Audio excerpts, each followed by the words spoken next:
రైతు పొలం దున్నుతున్నట్టు చాలా బాగా సెట్ చేశారండి ఎద్దులతోని. చూడండి నిజంగానే మనిషి నుంచున్నట్టున్నారు. ఇక్కడ ఒక ఆమె కూరగాయలు అమ్ముకున్నట్టు పిల్లోని చంకలో వేసుకొని చాలా బాగా సెట్ చేశారండి. ఈ శిల్పారామం హైటెక్ సిటీ దగ్గర ఉంది. ఈసారి హైదరాబాద్ వచ్చినప్పుడు తప్పకుండా విజిట్ చేయండి. ఇప్పుడున్న జనరేషన్ పిల్లలకు ఈ శిల్పారామంలో ఏమేమి ఉన్నాయో, మన జీవనశైలి ఎలా ఉందన్నది తెలుస్తుంది. ఇప్పుడున్న జనరేషన్ పిల్లలకి ఇలాంటివి ఏమీ తెలియవు కాబట్టి చూపించడం మంచిదండి. ఒక అవగాహన వస్తుంది వాళ్ళకు కూడా. చూడండి వీళ్ళని కూడా చాలా బాగా సెట్ చేశారు. తిరగలతో ఇసురుతున్నట్టు బియ్యం అయ్యని ఇక్కడ సెరుగుతున్నట్టు చాలా బాగా కూర్చోబెట్టారు వీళ్ళని. క్లీనింగ్ అండ్ గ్రైండింగ్ అండి, చాలా బాగా పెట్టారండి ఇక్కడ.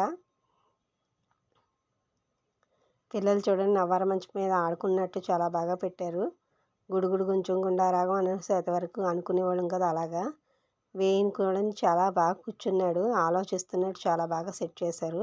ఈ వీడియో మీకు నచ్చినట్టయితే లైక్ చేయండి, షేర్ చేయండి. మరికొన్ని వీడియోస్ కోసం మా ఛానల్ని సబ్స్క్రైబ్ చేసుకోండి. Thank you for watching.